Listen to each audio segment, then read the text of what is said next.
Olá, alunos! Tudo bem com vocês? Aqui é o professor Wesley. Essa é a nossa aula introdutória do curso de Genética. Espero que vocês curtam a aula e venham comigo. De antemão, o que eu quero que vocês se atentem é que essa aula ela visa basicamente dar as bases, compreender aqui qual que é a finalidade da genética como área de estudo e introduzir a vocês alguns jargões e terminologias que são próprios aqui da genética. De antemão, acredito eu que vocês já devam se recordar que em outros momentos nós comentamos aqui acerca do famoso dogma central da biologia molecular, que é aquele dogma que nos traz aí a seguinte informação: que o DNA, através de um processo denominado como replicação, vai formar uma nova molécula através de um processo semiconservativo, que essa molécula de DNA, através da transcrição, forma uma molécula de RNA, e a molécula de RNA, através de um processo chamado tradução, vai daí origem às mais diversas proteínas. E aqui eu quero que vocês entendam que, embora a gente já tenha comentado disso, é justamente a genética que não vai dar um amarre geral a isso, tá bom? Então, eu quero que vocês compreendam que a genética nada mais é do que uma ciência que vai estudar a hereditariedade, ou seja, como que as características passam através de uma geração a outra. Então, por exemplo, a gente pega essa premissa máxima aqui, ó. As únicas células transmitidas aos descendentes são o espermatozoide e o óvulo, originado das células germinativas primordiais através do processo de gametogênese, e já destaco aqui a vocês que o óvulo não é bem correto aqui, é o termo adequado. O correto é oócito 2, mas por linguagem prática, usual do dia a dia, eu coloquei óvulo, tá bom? E eu quero que vocês percebam que quando a gente está falando de espermatozoide ou do ovócito 2, nada tem a ver aí com recebimento de sangue dos pais. Porque geralmente a ideia que é concebida para as pessoas é que está ligado a alguma coisa do sangue, vem do pai, vem da mãe.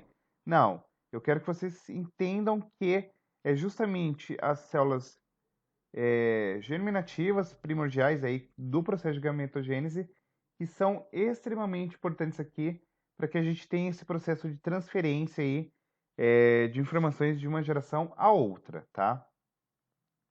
E nesse sentido, é justamente a genética que vai compreender como que se dá esse processo de transmissão de características através de vários mecanismos aí que a gente vai discorrer ao longo do curso, mas em essência é o quê? Conceituando, nada mais é do que a ciência que vai estudar a hereditariedade, ou seja, como que uma característica passa de pai para filho ao longo das gerações. E nesse sentido, a gente já havia discorrido em outros momentos que um pedaço específico do DNA que tem a informação para uma determinada característica ou a informação para a expressão de uma determinada proteína, nada mais é do que o gene. Logo, entendamos que um conceito atrelado ao gene é que ele seria a unidade de transmissibilidade genética que corresponde a um padrão de hereditariedade. Ou seja, entendamos que o gene nada mais é do que a unidade funcional para que haja aí a transmissão de uma determinada característica. Logo, observe esse fluxograma aqui. Você tem uma sequência do DNA na qual você tem aí exons e introns. A quem não se lembre, exons são regiões codificantes e os introns regiões não codificantes. E a somatória de tudo isso é um gene. E o gene nada mais é do que essa unidade que vai estar atrelada aí com a proporção da síntese de um polipeptídeo que, consequentemente, vai ser responsável por proporcionar a nós a manifestação de uma característica fenotípica, como, por exemplo, a cor do olho, a cor do cabelo, a estatura, padrões comportamentais e afins. Beleza?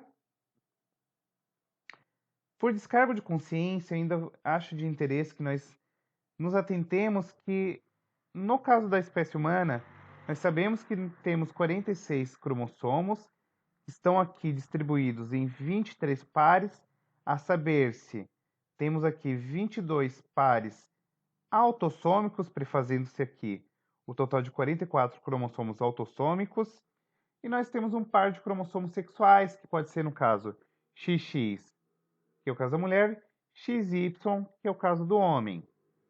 E eu quero que vocês se atentem que esse gráfico aqui, esse infográfico, ele é importante porque nós veremos que haverá alguns padrões de heranças genéticas associados diretamente com características sexuais e haverá algumas heranças que nós denominaremos como heranças autossômicas. E além disso, é importante que nós entendamos que todas as células do nosso corpo derivarão de uma única célula, que é o zigoto. O zigoto nada mais é do que aquela célula que é originada aí no processo de fertilização ou de fecundação, que é uma célula diploide, que vai apresentar pares de cromossomos homólogos, ou seja, cromossomos iguais, sendo que um é proveniente ou procedente do pai e outro da mãe, tá bom? Acrescido a isso, tendo já em base, em mente que o gene nada mais é do que uma região do DNA que vai ser responsável pela codificação de uma proteína, entendamos que a localização exata aonde esse gene se encontra em um cromossomo, nós denominaremos aqui como locus. E aqui eu quero que vocês entendam que o locus é a posição de um gene. Se eu falar a posição de vários genes, nós teremos aqui o loci, tá bom? Além disso, existe um termo que é muito usual aí, que é chamado de alelo ou genes alelos, que nada mais é do que um conjunto de genes que estão ocupando o mesmo locus em cromossomos homólogos. Logo, entendamos que você pode ter a seguinte situação: o locus, que é aquela posição definida aí no cromossomo onde eu encontro o gene, sendo que eu posso ter essas três situações.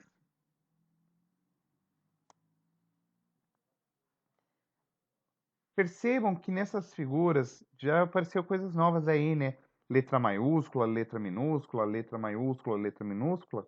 Mas entendam que genes alelos nem sempre são iguais. Eles podem sofrer algumas variações, algumas diferenças em decorrência de processos mutacionais, tá bom? E nós veremos que existe aqui genes alelos iguais, genes alelos diferentes e genes alelos aqui iguais. E essa diferença de maiúscula e minúscula, a gente vai entender mais adiante aqui ao longo da nossa aula, tá bom? Um alelo dominante ou um gene alelo dominante é aquele que vai apresentar uma maior expressividade ou uma maior expressão genética. Como assim? Entendamos que a ideia central aqui de um alelo dominante é aquele que sempre expressa a sua característica quando presente. Ou seja, se ele aparecer, ele vai ser expresso.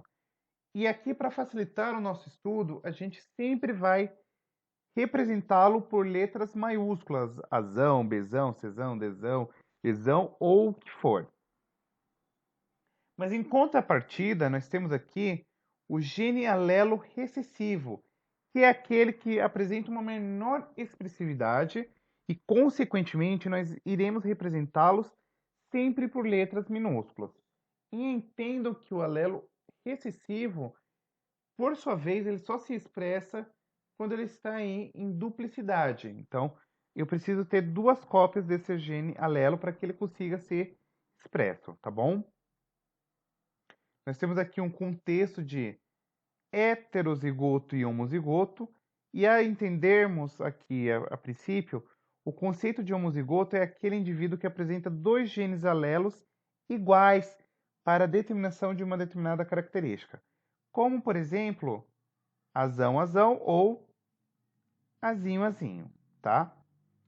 Não menos importante, eu queria destacar a vocês que geralmente vocês são levados a crer que o alelo dominante é sempre aquele que vai se expressar, certo? E isso não é bem uma verdade. É importante que nós salientemos aqui, tenhamos muito bem definidos em nossa mente, que quando eu falo de alelo dominante, eu quero que vocês entendam que se refere à atuação da expressão de uma determinada característica no indivíduo, ou seja, o fato de você ter aqui um alelo dominante quer dizer que ele se expresse, tá? Mas o fato dele se expressar não quer dizer que a sua distribuição populacional seja maior. Ou seja, alelo dominante não corresponde necessariamente ao mais frequente em uma determinada população. Beleza? Uma pequena observação que eu acho que é de interesse ser destacado é que, conforme nós havíamos descrito em outros momentos, o cromossomo, durante o processo de replicação, ele duplica. E aqui nós temos aqui um processo de um cromossomo duplicado, no qual você vai ter aqui a presença de cromátides irmãs que vão apresentar o mesmo alelo aí, tá bom? E fazendo uma correlação com as aulas de gametogênese, eu quero que vocês entendam ainda que durante o processo de formação dos gametas, é importante que a gente tenha em mente que os gametas são justamente um elo que vai representar a união de uma geração à outra. Então, entendam que os gametas de animais são gerados através do processo de meiose, que nada mais é do que um processo reducional. Então, observem que a gente vai ver que, basicamente, isso está atrelado com o processo que a gente vai denominar como primeira lei de Mendel, que a gente vai ver aqui na terceira aula do nosso curso. Então, o que a gente consegue fazer como inferência desse processo? Vamos supor que eu tenho um indivíduo heterozigoto, ou seja, Wzão, Wzinho, ou seja, ele tem um alelo dominante, um alelo recessivo. Consequentemente, durante o processo de gametogênese, ele vai produzir dois tipos de gametas, ou seja, Wzão, Wzinho em 50%, porque essa é a probabilidade que nós encontramos. Em contrapartida, se eu tiver um indivíduo Wzão, Wzão, entendamos que ele só poderá produzir um gameta único aí, que é o Wzão. Se for Wzinho, Wzinho, ele só produz gametas Wzinho. Beleza? Porque a meiose vai fazer o quê? Redução pela metade. Acrescido a isso, nós ainda temos um outro conceito aqui denominado como genótipo. E o genótipo nada mais é do que a somatória de todos os genes que um indivíduo possui. Ou seja, em outras palavras, deixando mais coa essa definição, a gente fala que o genótipo nada mais é do que o pool gênico de uma população ou de um indivíduo. De uma população não, perdão. De um indivíduo. Ou seja, é a totalidade de todos os seus genes. Acrescido a isso, existe um outro conceito que é muito usual, que é o conceito de fenótipo, que nada mais é do que a aparência física que o indivíduo vai apresentar. E ela também é diretamente atrelada da ação entre um fenótipo e o meio ambiente. Então, entendamos que o genótipo, sob a ação do meio ambiente, ou seja, de fatores externos, e também da ação de outros genes, que aí é uma regulação interna, vai ser responsável pela expressão do fenótipo, que nada mais é do que a informação visível ao qual eu tenho aí de um determinado gene.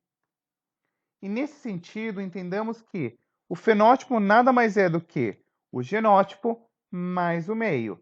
Claro que existe um conceito interessante, que é o conceito de plasticidade fenotípica, que a gente vai conversar em outro momento aqui do nosso curso. Mas entendam que o fenótipo nada mais é do que essa influência que o genótipo acaba sofrendo do meio. Então, entendamos que um mesmo genótipo ele pode se expressar de maneiras diferentes a depender da sua interação com o meio. Como, por exemplo, a cor da ervilha que a gente vai ver lá no experimento mendeliano. Mas um exemplo mais clássico que eu acho que é bastante importante a vocês é justamente a cor da pele. Ou seja, a depender da exposição aos raios ultravioletas, a tonalidade da pele torna-se diferente. Percebam que o fenótipo é diferente em decorrência do meio. O genótipo é o mesmo? É, mas a forma a qual ele é modulado está diretamente atrelado com a exposição a qual ele sofre aí do meio. Beleza? E, porventura, se você não for inscrito, se inscreva. Espero que vocês tenham curtido o vídeo, que ele tenha ficado bastante claro, legal para vocês. Muito obrigado e até a nossa próxima aula. Beijão, fui!